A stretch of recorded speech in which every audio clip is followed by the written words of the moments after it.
What's up, everybody, and welcome back to another cup of conversation where we have conversations worth having. I am your host, T, and you are now tuned in to another episode of the Anywhere But There series. As you can see, I'm not in my normal recording studio because I'm taking a little time away to find that creative spark again and also possibly find my new recording home. So, we are at the Hive Houston today. If you are a creator and you are in Houston and you haven't checked out the Hive, you're doing yourself a disservice. This place got all the things you need to have the best positive and good quality content in Houston. So check them out. Make sure y'all come check out some of these dope rooms. Right here at 7800 Amelia Street. Okay. And we're gonna get into the meat and potatoes of this, because I had a good episode last week with an entrepreneur woman, and I wanted to speak to a male perspective of that same conversation. So today I have a special guest. I have Ricky St. Julien II. Y'all give it up. 409's finest. And my boy, Ricky, how you doing today? I'm doing awesome. Thanks for asking. Thank you. Thank you for coming, and thank you for spending some time with me and taking some time out of your day to, have these important conversations, because I feel like these conversations are necessary because our community doesn't know certain things to get them to the places that they need of financial freedom. And that's kind of what we talked about on my last week's episode. I had an entrepreneur on, and she was just talking about being financially free, whether you taking the corporate ladder or you taking the entrepreneur ladder. So I know you're an entrepreneur. Just tell the people a little bit about yourself and what you do. Okay, well, first and foremost, my name is Ricky St. Julien II, Okay. aka Silk G, aka the Ebony Prince, aka the Orange, Texas native, H-Time Talk it, resident, talk it, talk it. aka Mr. Blast from the past. Hell, when Uh-huh. I'm well and got everything for sale, Okay. include my new books. So currently, that's what I'm doing right now. I'm in a publishing industry. Okay. I'm in the trucking industry, and as well as tax preparation services. Those are just a few as far as business related. So that's what I do. Always been in entertainment most of my life. Besides entrepreneurship, I've had many crafts. I still have many crafts Right. as far as knowledge and education to get different jobs and everything like that. Entrepreneurship is just, where I thrive at. Okay. Personally, is what, like you said, financial freedom. And what comes with financial freedom, the thing that I love about it most is the freedom itself, the freedom to do the things that you're more passionate about, Right. the freedom to spend time with your loved ones, your Mhm. family, or whatever it is that you like to do. So that's the course that I'm on right now as far as entrepreneurship. I love that. And did you see that for yourself as like a youngin? Like, and when you were growing up, did you have goals to be self-made, or do you think that you were thinking, oh, I'm gonna try this sport? Because you know where we from. Right. Football, small town. So sports, did you feel like you were gonna try a sport or go to school and create a career? Or did you know? Well, it's funny that you asked me that because I always been athletic and I love sports as a young man and as a juvenile, but it wasn't a course that I took. I actually had some difficulties as growing up. I was real little, real small I didn't have a growth spurt to probably Gotcha. like after I graduated. Okay. Everybody used to just call me Little Ricky. I was just so Yeah, small. yeah. So the reason I say that is because it affected me playing sports. I couldn't really play sports. Right. My mother ended up taking me to the doctor, and I used to always have a pain in my leg and my knee, and I couldn't figure out what it was. So the doctor told her that my bone was going crooked. I never even told nobody this. This is my first time saying Oh, this on this wow. podcast. But yeah, my bone was growing crooked in my leg and my knee. So that was the reason for the pain in my leg or whatever. So he basically told her that it would never stop I was just gonna say, until so sports was probably really right. nothing. So it was a dead issue. As Yeah. much as I wanted to play, like a lot of my homeboys and everything in school, they played. They never. I chose a different route. Right, right. And the route that I chose, it wasn't the best route to go. I ended up, choosing the streets because the sports thing wasn't for me. Like I say, where we from, that's what everybody get into. Right, right. So I didn't take that route. I took another route. I like that you mentioned where we from. I didn't mean to cut you off, but I feel like young people where we from or just coming up, they feel like that's the only two options, either Right. sports or the streets. Yeah. Like a lot of them don't hone into academics or really try to find a career path, because it's not like the corporate ladder can't take you nowhere if you use it the right way and you know how to, make your money work for you too. But I don't think they know a lot about that. Like we lacking financial literacy where we from. Yeah, definitely. And not just where we from, but a lot of yeah, people all yeah, over yeah. the world. And part of that is because of the public school system. When they do teach you academics, they are basically teaching you how to pass tests. Yeah. You know, you pass tests and you get a degree, you get a job. Yeah. They're never really teaching you financial freedom, how to be your own boss, how to have tax advantages, things of that nature. And if they did teach that, then you would probably have a lot more entrepreneurs. Right. But of course, you need people to work Yeah. for other people. So Systematic. Yeah, systematic approaches. So yeah, that's why, we really don't have a lot of that. Like in your household, what was your like example of success? Like what does that look like in your family? I come from a traditional household and values where, success was basically get a job, get married, Yeah. take care of your family, and that was the end goal. Yeah. You know what I mean? So the American way. American way, or Yeah. or some people might call it the American dream. Same way in my household. So I don't know how that kind of like birthed the entrepreneur spirit in me, because I say that all the time. Like I have a mom that has a straightforward corporate job. She worked up the the corporate ladder, but she's learning financial literacy as she goes from her corporate career. Like, Right. So I don't think she had the capacity to really be teaching us like, hey, go do your taxes like this and make sure you investing money into insurance so you can, do things in the future, make sure you saving up and doing this and doing that. So I just don't think that our parents really had that structure. But what do you think in like our generation, or really just us after that older generation that kind of think about, the straightforward life, the American dream, like you said, after that, what do you think in us kind of sparked that go get a spirit? Like, what do you think it was the street, like the hustling side and trying to put something together? Well, just having more education and knowledge than they had 50 years ago. True. I just saw I read something the other day. It said that millennials are on the way to being the wealthiest generation in history. So I'm a millennial, you know what I mean? I graduated in 2001 and whatnot, first graduating class of the millennium or whatever. Yeah. But so I was happy to see that. So I do realize that a lot of that comes with technology as well. Okay. So I believe having more technology sparked entrepreneurship in millennials and the next generations that we have coming under us, because they didn't have those different ways. Now you can make passive income with not hands-on. Yeah. Everything with our parents, and before that it was started way back from you got to move slavery your body to days go get some work. Yeah, you got to get up and go do get hands-on. Yeah. A lot of hands-on approaches. Nowadays you have social media and all kind of different ways where you can make passive income to being entrepreneurs. You have right now kids 18, 19 years old on YouTube making millions of dollars. That's good.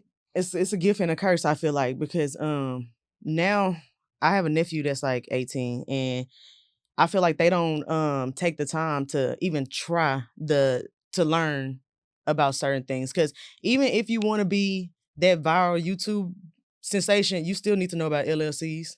You still need to know about, contracts and this and that. Yeah. So they want that instant gratification, but that's how, like, I feel like in the early 2000s, that's how like a lot of people got fucked in those artist deals. Everybody want to be an artist. They want that instant gratification, but they don't know nothing about no paperwork.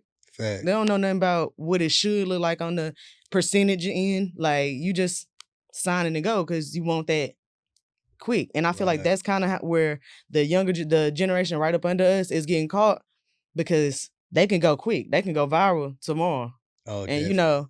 And if they wanted to sell a product with they platform, they could do that, but they wouldn't know the logistics of it, the back part of it. So I'm rooting for us because I feel like we got both sides. That we know the hard work of it with the older generation, but we also know the quick money grab of it from like the younger generation. But them, I'm scared for them young boys because I feel like they just moving too quick. They want that instant. Like, do you have younger kids in your life where you see that kind of playing out, or even in our community? Like, oh, definitely. We living in a microwave world today. You know what I'm saying? Everybody want everything.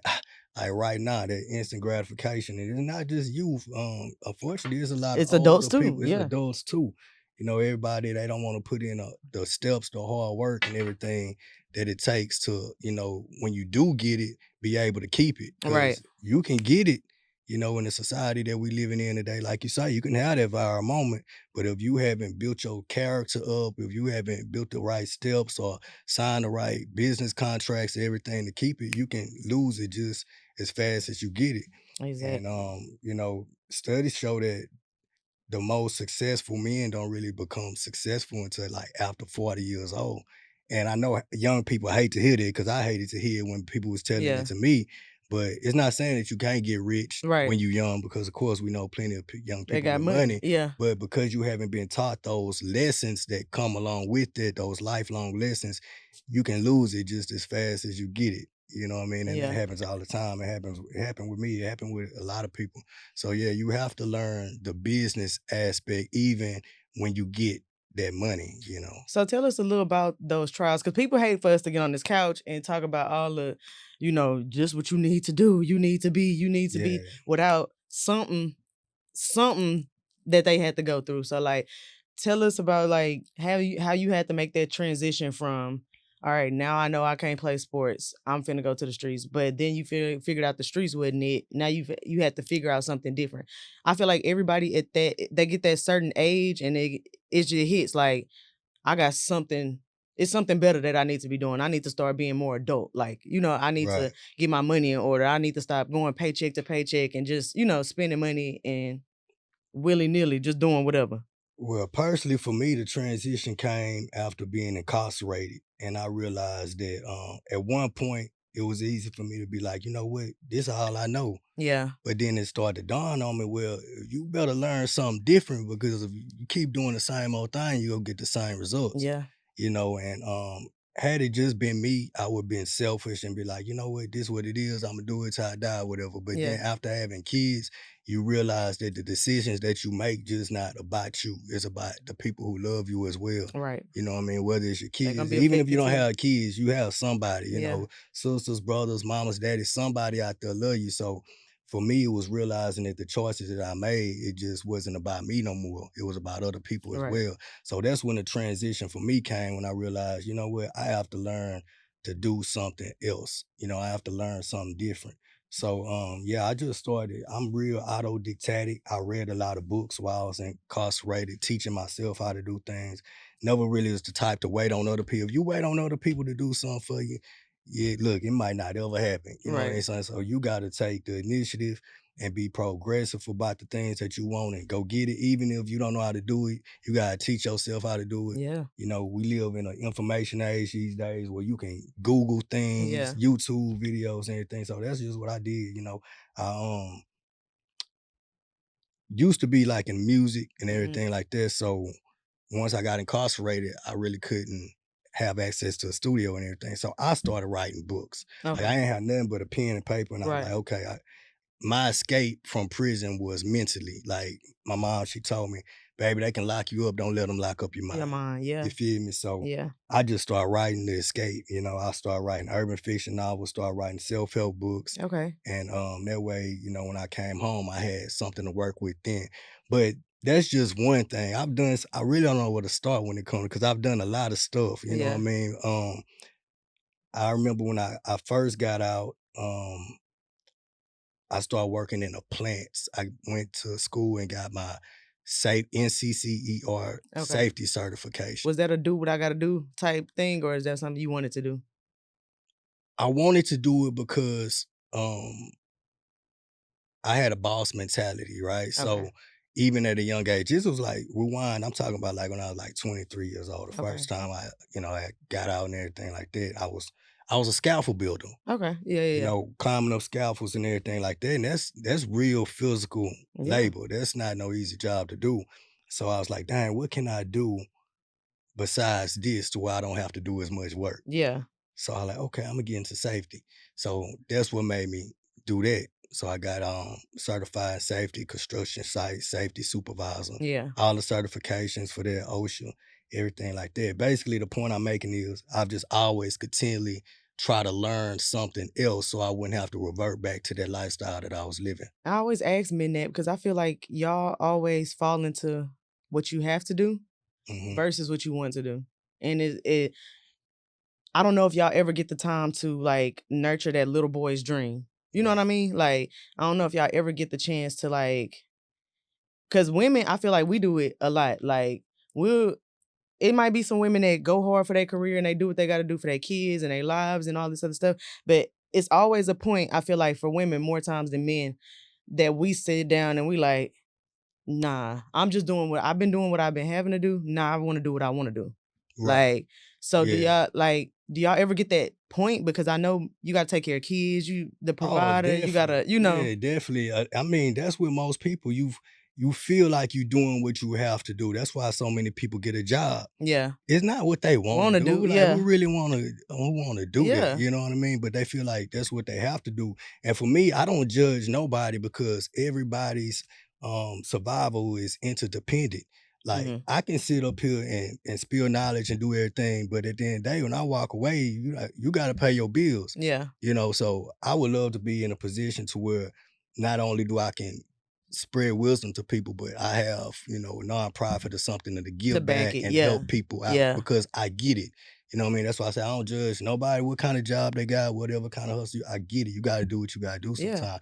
But at some point, if you want things to change, then something has to change. yeah, Like, you can't think tomorrow is gonna be this different if tomorrow you wake up and you do and the exact yeah, same thing you did today. yeah, And the journey of 1,000 miles starts with one footstep. It might not just happen instantly, hmm, but you got to take gradual steps. It's just like going up a staircase. You just don't jump at the top. You got to take step by step. yeah, So for me, I just like to encourage people take a step into doing whatever it is that you want to do.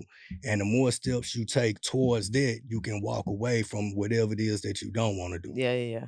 I'm trying to instill that into my nephew because I think he see like the instant like he see people where they done made it to, but he don't know the little steps, like the little steps. Like, and yeah, you might want to, be a music producer or whatever, but you got to fund your career. So you got to get this little job. You got to do those little things to make it to where you need to make it to. And I think they really rebellious on that working and just sticking to the plan. But Hmm. like you said, you can't turn around one day and just be successful. Like you're Yeah. not gonna wake up tomorrow and have these 3 books written for you already. You had to Yeah. work on that little by little. Right. So Right. like I like that you said that. And hopefully it's a young man watching around here somewhere that could Yeah. really resonate with that. But I do want to ask a little bit, like you said, in jail, that's when, writing kind of was your escape. You kept on writing when you got out, like how is writing kind of Oh, I've never stopped. These 3 books right here, I actually lost count how many books I've self-published. okay. I wanna say maybe 12, 13, something like that. I've written way more. I haven't even So you be writing like published full some. books? Oh, yeah. Okay. Yes. You're I've not writing just to get your thoughts out, just No, I've these are 3 self-help books, but I have urban fiction novels as okay. well. I've did some Turning them into like children's creative books. stories and Yeah, stuff. I've written movie scripts. I never stopped writing. So for me, my strategy is Imma write a chapter a day. Mhm. Imma dedicate some time.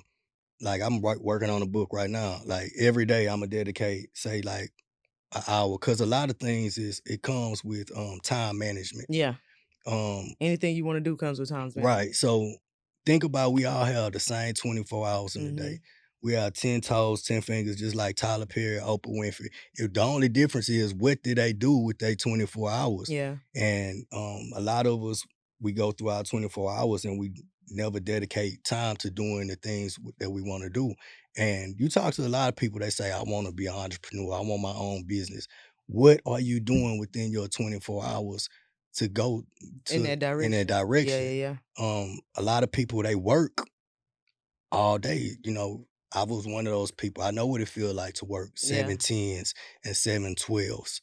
It was also, working jobs like that, which helped me realize if I can work 12 hours a day for somebody else 7 days a week. I've worked jobs, I've worked in the oil field before, like 14 hours a day, 7 days a week, you know what I mean? 20 days straight shifts, If I can do this for somebody else, what is stopping me from doing it for myself? Exactly. Either way it go, 24 hours go past, 12 hours go past. Yeah. So I'm either gonna be working for somebody else's vision, or I'm gonna be working for mine And that's where at the end that's of the day. exactly where So I'm at. that was another transitional point for me to escape the job and be like, you know what, I'm gonna start doing this for myself, because like I said, if nothing changes, nothing changes. You can look at where you at today and next year. If you go 365 days doing the exact same thing, next year you're gonna be in, Yeah, probably nine exactly. times out of nine, you're gonna be in the same spot. Yeah, so when people get to New Year's and hoping something new happened, I just be like, did you do anything Anything. new Yeah. throughout this year for something new to happen? Like, and I've done the same thing. I worked the 12 hours in the plants. I didn't pray for the 9 to 5 so I could just work 8 to 5. But now that's even getting like, I don't have the time for myself. I don't have the time to, because 8 to 5, everything closed after 5. Everything important. Fact. Banks, you trying to go get loans for your business. You trying to do this. Yeah. So it's hard to do both. But you see where I'm at. You got to make time for like, if anything that you want to do, you have to set aside that time for your craft. We was just talking last week, and the girl that we were interviewing, Ashley, said anybody who has a goal only needs the time and space. They don't need anything. Like, you gonna need the money, of course, so you gonna save up for that. But as long as you're making the time for it, for your creative energy to, and get out that spark that you got in your mind, then you'll be able to be successful because you're taking those steps. It's not gonna be an instant success. I know you probably didn't wake up and sell all your books in one day the first time you wrote. So like, that's kind of what I want people to get from entrepreneurship, because I think they see a lot of entrepreneurs and they think like, oh, they got their shit together. This look easy. Like, I can do it. But entrepreneurs really don't show that side of the grind, that side of. Oh, yeah. Because you say you got an independent publishing, so you pushing all your shit yourself. So you got to know about marketing. You got to learn about different lanes and stuff. Yeah. Do you have a team or anything, or it's just? Oh, I have. Or people in your corner? Oh, yeah, definitely. You can't do everything by yourself. Yeah. And I think a lot of people get that misconstrued too. And you can make it a lot further when you do have help, or you outsource and you pay other people to do things. But you made a valuable point just now. I want to get back to it. You said time. Yeah. And I want to just pinpoint on time, because time is our most valuable asset. Yes, people might think, oh, I need money to start a business. I need this to start a business. But at the end of the day, like you said, is your time. Time is the only asset that once you lose it, you can't get it back. Exactly. You lose money, you can make that money back. Sometimes even when you lose your health, you do the right things, you can restore your health back. But once you lose that time is gone. Yep. So if you do 5 years here, 10 years there, and you haven't put no time whatsoever to go in a direction that you want to be in, you're going to be in the same spot. Like, time is your most valuable asset, so that's very important. And like that you mentioned it. With time though, and you being like a serial entrepreneur, like you have multiple businesses and stuff, how do you navigate your time and not just be picking up and putting down and not giving one enough attention so it's thriving, and leaving one on the back burner? Like, how do you kind of negate your time between your businesses? Time management, and you focus. The way the brain works, you can only think one thought at a time. You can't, you can try to multitask, but you won't be good at nothing. I hear a lot of people say that, oh, you can only do one thing. That's a lie. I'm here to tell you that's a lie. Yeah. You might can only could do one thing. I Yeah. could do multiple things. Now, can I do multiple things at once? Nah, that's not how the brain works. Right. But if I say at 2 o'clock, I'm gonna dedicate 2 to 3 doing this. If I say from 3 to 4, I'm gonna dedicate 3 to 4 doing fitness, personal training, or 5 to 6 or 8 to 10, whatever, then I can have time management, and the next day I made progress in all In these each of them different areas, yeah. areas. You know, so that's how that works. A lot of people, oh, I don't have time. I don't have time to work out, but you have 2 to 3 hours to watch Netflix. Or I don't So, have time to that was write a finna be book, my but you have 2 or 3 times to scroll on Facebook or yeah, social and that's media. like my point I wanted to make. You think it's about what you care about? Like you say you care about it, but it's not really showing in your actions because you're not making the time. So do you think that has something to do with how people value what they actually trying to do? It has a lot to do with discipline. A Okay. lot of people don't have the discipline to do different things. You can't control nothing in your life until you can control yourself. Mm-hmm. A thing that also helped me a lot to become more disciplined in life was meditation.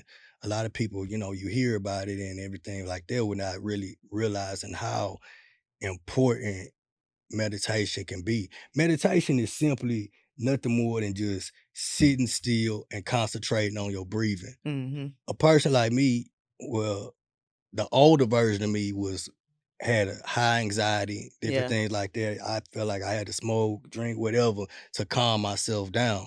So when I first started practicing meditation, I couldn't sit still for like 1 minute. I'm jumping up, you know what I mean? But the more I started practicing it, I was like, yo, I could do it now a long time and don't do nothing but just completely be still. Yeah.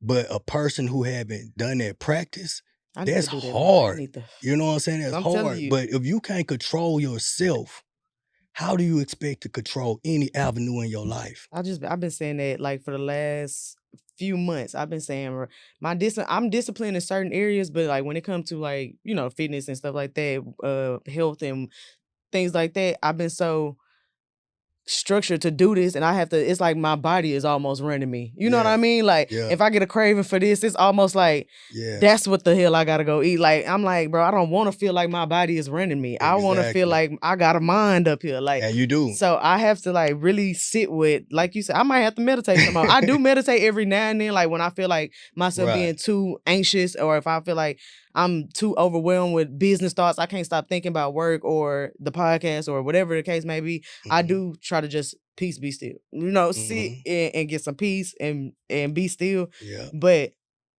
certain things, I swear, that discipline is a motherfucker. That's what it I boils be like, down to, discipline. Bro, I do not have to crave fried rice and then really go get fried rice. Like, it don't gotta work like that. Like, it's almost like your body sometimes. I don't know. I know y'all know what I'm talking about, because I ain't the only one. Oh, no. With bad habits. We all fight it, you know, but that's what it boils down to. You have to be self-disciplined, because you know, you can be disciplined by other people. You know, as kids, we had our parents wake you up at a certain time. Hey, get up. You better not miss that bus. You know what I mean? But as we become adults, nobody is there to tell you what to do no more. It's all on us, you know, so you have to have that self-discipline within yourself to where, you know, you were like, you know, I'm waking up and I'm taking control of my life. And the next day, you do it again.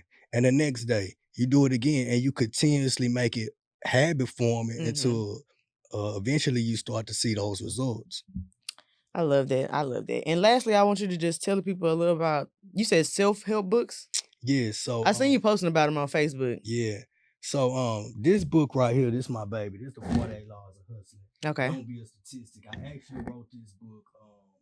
I actually published the first book from while you know, I was in maximum security at the time, and I wrote the book. Oh, wow. But I republished it, which now you have a revised version, because once it dawned on me, like, yo, I can really write a book. I gotta come with my best. Your you best, know, you can't. And I'm gonna say this: as Black people, we can't just be putting anything out there and be like, oh, it's Black owned, people go support it. No, we have to strive for Black excellence. Yes. You know, so with my books, I really, put my best foot forward in these books. So I wrote that book to reduce recidivism. A lot of according to the Bureau of Justice Statistics in the article, 1 in every 3 Black males born today can expect to go to prison. So that's a lot. That's I powerful. saw that it was That's a crazy. problem, and I was like, yo, if I had somebody telling me, or a book I can read on things not to do that would lead me up to prison, Yeah. it would have helped. So that's what inspired me to write that book. Okay. I wrote this one, The 48 Laws of Confidence, Don't Be Insecure, to add to the Mastery series. That is another thing I believe stops people from entrepreneurship and starting their own business. Yeah. They really don't have the confidence in Right. themselves. It take heart, it take nuts to be like, you Yeah. know what, I'm gonna walk away from this job and my success is on me. Yeah. Whether I fail or succeed is on me. Right. I can't point the blame at nobody but myself. So to do that, you have to have confidence. So in that book, I bring a lot of laws on how we can work on that. That was my last book I published on the 48 Laws of Don't Be a Narcissist. Okay. That's probably for a different topic of one of your show. Maybe you could bring me back. Yes, But we it's definitely more could talk about that. about love and relationships and things of that nature, because that's also a problem which I see in our culture. Yeah. To where we probably can work on. Yeah. And all those things intertwine to making the, best example of a human being, best person you could be. Facts. To your family and for yourself, not just for everybody else, for you. Facts. So I love that. Make sure y'all go check Ricky's book out. I think this has been a great talk today. I really want to keep going, but okay, we're gonna schedule another one. Now that I know you in Houston too. Okay, definitely. We're gonna definitely schedule some more, and we'll sit down and probably dive into each one of your books. So I really want to get into that narcissist book. I probably need to read it so I can get some more insight on. Ain't no probably. I'm gonna read it. I'm gonna read it so I can get some more insight, because I want to see a male's perspective of, how it's always women with the narcissists. Right. I want to see what a male thinks a narcissist is. Right. A male perspective on it. And I might just have to call you up here a couple times, because I do like to get a male perspective on things sometimes. I always have a lot of women that'll come sit down with me, but it's rare. If you go look back at the episodes, I got like 73 episodes. It's rare I can get a man on the couch. So gotcha. And a well-spoken man at that. Clock it, y'all. I don't know. Lady, you single? Nah, I'm in Okay. Ladies, that's what I'm saying. I got a lot of women followers, so I'm saying they'll get wild in the comments. But a nice, respectable man. They can get wild. It's good for content. It's good for the algorithm. It is. A nice, respectable man who can speak their piece. It's giving, what's that man off of Tonight's Conversation? It's giving Trip Fontaine. A nice, respectable person who can speak their piece and talk to women without, feeling like they got to be coming at them, or got to be giving them something more. They got to be doing something extra more than what they already doing. You are doing enough, Black man. You are doing great. And I just want to applaud everything that we just talked about and everything that you've been doing, because I've been seeing you. So you're welcome. Thank you for having me. For coming. Thank you for having me. For coming today. And that was another episode. See y'all next week. Who's this?